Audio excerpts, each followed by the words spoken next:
If we ever do a book in which we're going to name the best players in NBA history, 1 through whatever, how many numbers would we have to get to before you would put him? Probably somewhere between 20 and 30. Get up and leave this table.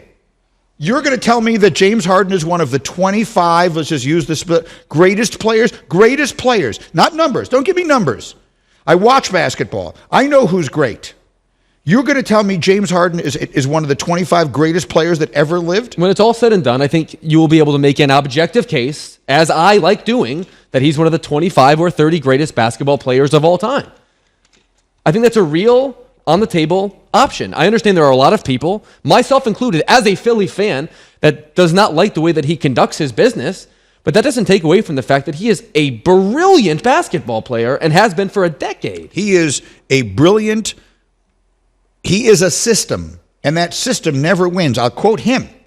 He says, I'm not part of a system. I am the system. I'm not a system player, is what he said. I am the system. Go back and show me what anyone has to show for that system besides millions and millions and millions and millions of dollars. Do you consider Charles Barkley an all-time great? Yes. No. I consider Charles Barkley 1,000 times better than James Harden. How about Karl Malone? Better. Why?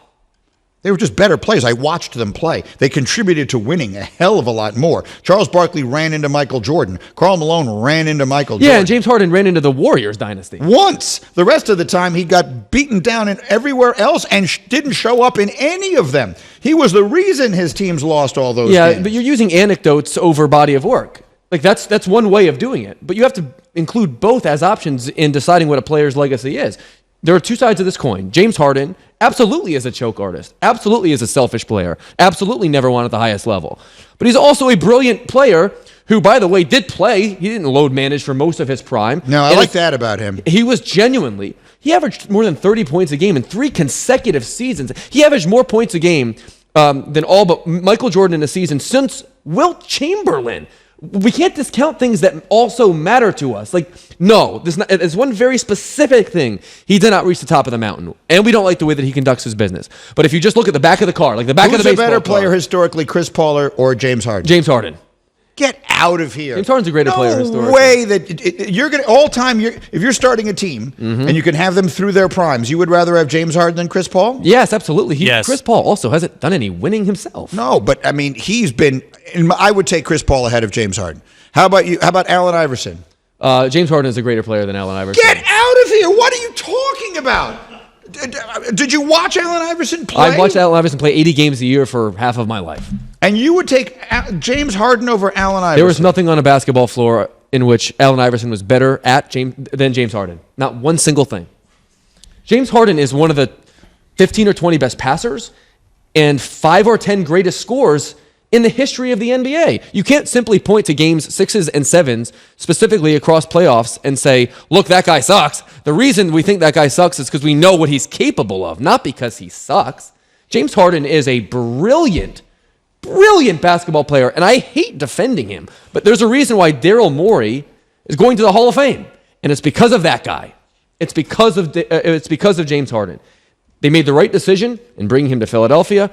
They did as much high-level winning as was possible at that time in Houston based upon the fact that they were going up against an absolute dynasty. We're holding so many things against James Harden that just aren't fair. Like, we have to be fair and balanced in the way that we cover these guys and their legacies. I'm totally good with you hating the way that he looks and hating what he does at night. I don't hate the way he looks. You talked about many times about him being out of shape, and he probably is at some point. Oh, that part, yeah. That's all that I mean. The beard I kind of like. Fair enough. I thought you meant his beard. What I'm saying is that James Harden's body of work is greater than you are giving it credit for. A player that has averaged 25 points and 7 assists across practically 15 NBA seasons, was a part of 60 win teams, averaged 36 and 34 points a game in a season, won an MVP. I mean, this is a dominant offensive player, a person that did, over a durable period of time, lead his team, the Rockets, to a lot of high-level success in the playoffs, just not all the way. Going up against the Spurs in some cases, going up against the Warriors in some cases. I'm not discounting the half that you're saying. I'm just saying we can't just present half the evidence. So ESPN.com in 2022 ranked the NBA 75th anniversary team. They have James Harden 50th. Here's the thing. I want you to look at... This is such a complicated conversation to have because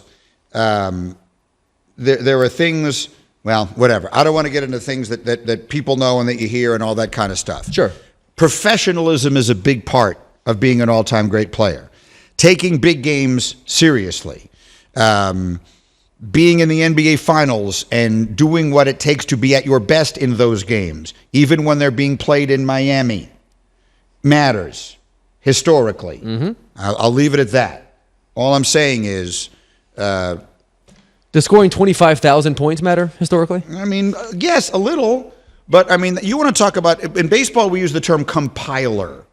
Is James Harden a compiler? Yeah. He's closer to, I don't know, someone like Eddie Murray than he is to Reggie Jackson. But they're both in the Hall of Fame, and he will be someday Well, too. he belongs in the Hall of Fame. I'm not saying he doesn't belong in the Hall of Fame. But he's not the 25th best player of all time. And a lot of the teams he was on, I think, especially in Houston, would have been horrendous without him. That's true, too. Yeah, There were some of those. He was the engine. You're discounting a brilliant peak in Houston. You really are.